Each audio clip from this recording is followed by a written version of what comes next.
Assalamualaikum warahmatullahi wabarakatuh. Kami dari kelompok 4 akan membahas materi tentang metode penentuan harga pokok berdasarkan proses. Adapun anggota dari kelompok kami, yang pertama Zainab, yang kedua Sonia Nur Alfulaili, dan yang ketiga Ajeng Dwi Rahmawati. Untuk selanjutnya, pembahasan tentang materi. Yang pertama, metode harga pokok proses tanpa memperhitungkan persediaan produk dalam proses awal. Yang pertama, metode harga pokok proses yang diterapkan dalam perusahaan yang produknya diolah hanya melalui satu departemen produksi. Yang kedua, metode harga pokok proses yang diterapkan dalam perusahaan yang produknya diolah melalui lebih dari satu departemen produksi. Yang ketiga, pengaruh terjadinya produk yang hilang dalam proses terhadap perhitungan harga pokok produksi persatuan. Dengan anggapan yang pertama, produk hilang pada awal proses. Yang kedua, produk hilang pada akhir proses. Yang kedua, metode harga pokok proses, produk diolah melalui satu departemen produksi. Asumsi bahwa perhitungan harga pokok proses melalui satu departemen produksi tanpa memperhitungkan adanya persediaan produk dalam proses awal periode. Yang menjadi masalah adalah bagaimana menghitung harga pokok produk jadi yang ditransfer ke gudang dan harga pokok persediaan produk dalam proses pada akhir bulan sebelum selesai diproduksi. Untuk itu, perlu dilakukan perhitungan biaya produksi persatuan yang dikeluarkan dalam suatu periode. Hasil perhitungan ini kemudian dikalikan dengan kuantitas produk jadi dan akan dihasilkan informasi harga pokok produk jadi yang ditransfer ke gudang. Untuk menghitung harga pokok persediaan produk dalam proses pada akhir periode dengan memperhitungkan tingkat penyelesaian persediaan produk dalam proses tersebut. Yang ketiga, metode harga pokok proses, produk diolah melalui lebih dari satu departemen produksi. Perhitungan biaya produksi persatuan produk yang dihasilkan oleh departemen setelah departemen pertama adalah merupakan perhitungan yang bersifat kumulatif.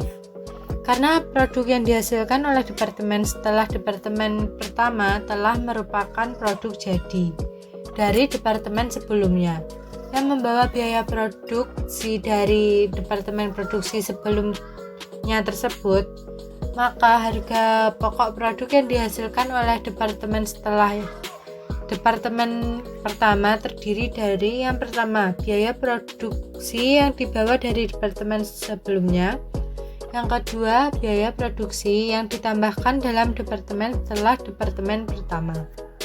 Yang kedua, karakteristik proses produksi.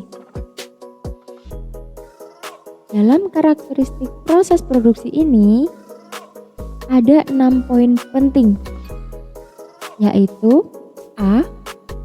Produk yang dihasilkan adalah produk standar. B. Produk yang dihasilkan dari bulan ke bulan adalah sama. Contoh dari poin B adalah pabrik semen. Pabrik semen dari bulan ke bulannya akan selalu menghasilkan produksi yang sama, yaitu semen.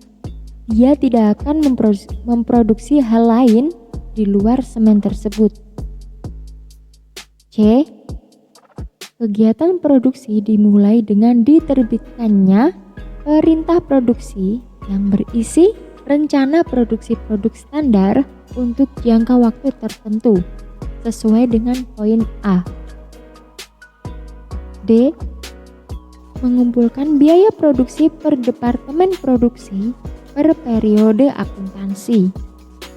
Inti dari poin D adalah setiap perusahaan akan selalu mengumpulkan biaya produksi per departemennya di setiap periode akuntansi. E. Menghitung harga pokok produksi persatuan dengan cara membagi total produksi yang dikeluarkan selama periode tertentu dengan jumlah satuan produk yang dihasilkan selama periode yang bersangkutan. Jadi, perhitungan itu dilakukan di setiap akhir periode. Biasanya dilakukan pada akhir bulan. Yang terakhir, F. Perbedaan biaya produksi langsung dan biaya produksi tidak langsung seringkali tidak diperlukan, terutama jika perusahaan hanya menghasilkan satu jenis produk seperti perusahaan semen. Karakteristik produksi lainnya dibedakan menjadi dua, berdasarkan proses dan juga berdasarkan jangka waktu. Untuk karakteristik produksi yang berdasarkan proses, contohnya seperti pertanian, pertambangan, perikanan, dan lain sebagainya. Di dalam karakteristik produksi yang berdasarkan proses produksi tersebut ditambahkan nilai lebih pada suatu barang yang ada. Misalnya, seperti kayu untuk membuat rumah, baja untuk membuat jembatan, dan lain sebagainya. Untuk yang berdasarkan jangka waktu, itu produksi yang memakai berbagai fasilitas untuk dapat menciptakan produk dengan secara terus-menerus. Jadi, sebuah perusahaan itu akan terus memproduksi sebuah produk secara terus-menerus tanpa terpengaruh oleh waktu dan juga musim. Untuk produksi yang terputus-putus itu merupakan produksi yang kegiatan atau aktivitasnya berjalan dilakukan tidak setiap saat, tergantung musim, pesanan, dan juga faktor lainnya. Selanjutnya, 3 macam karakteristik produksi berdasarkan sifat proses produksi. Ada proses ekstraktif, proses analitik, dan juga proses fabrikasi.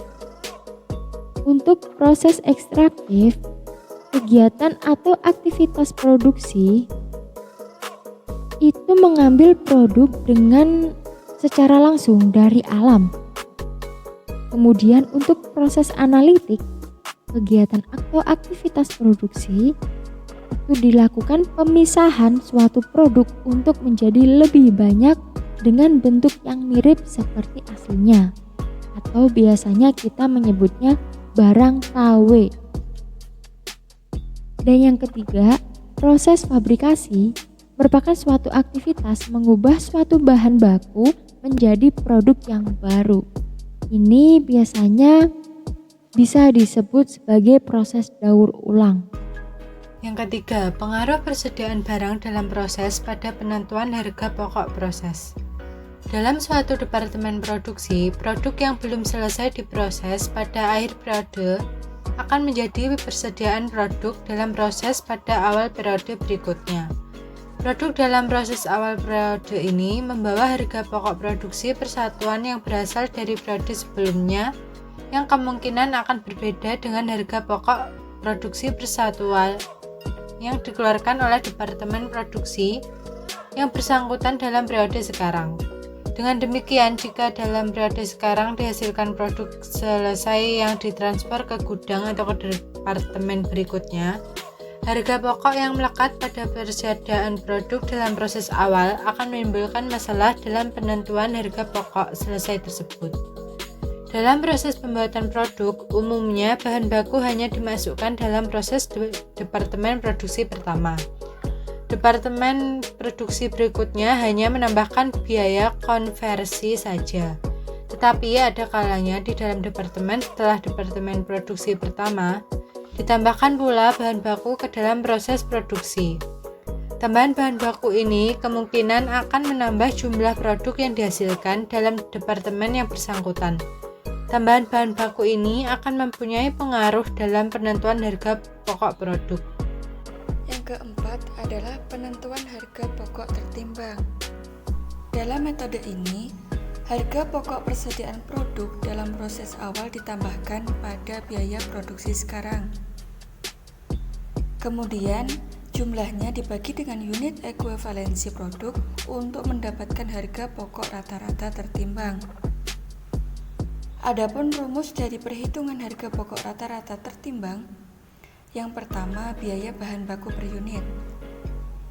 Biaya bahan baku yang melekat pada produk dalam proses awal, biaya bahan baku yang dikeluarkan dalam periode sekarang, dan unit ekuivalensi biaya bahan baku. Yang kedua, biaya tenaga kerja per unit. Biaya tenaga kerja yang melekat pada produk dalam proses awal, biaya tenaga kerja yang dikeluarkan dalam periode sekarang, dan unit ekuivalensi biaya tenaga kerja. Dan yang ketiga, biaya overhead pabrik per unit. Biaya overhead pabrik yang melekat pada produk dalam proses awal, biaya overhead pabrik yang dikeluarkan dalam periode sekarang, dan unit ekuivalensi biaya overhead pabrik. Dan pembahasan yang kelima adalah input berganda dan departemen berganda. Perhitungan biaya produksi per satuan produk yang dihasilkan oleh departemen setelah departemen pertama merupakan perhitungan yang bersifat kumulatif. Karena produk yang dihasilkan oleh departemen setelah departemen pertama merupakan produk jadi dari departemen sebelumnya, yang mana membawa biaya produksi dari departemen produksi sebelumnya tersebut.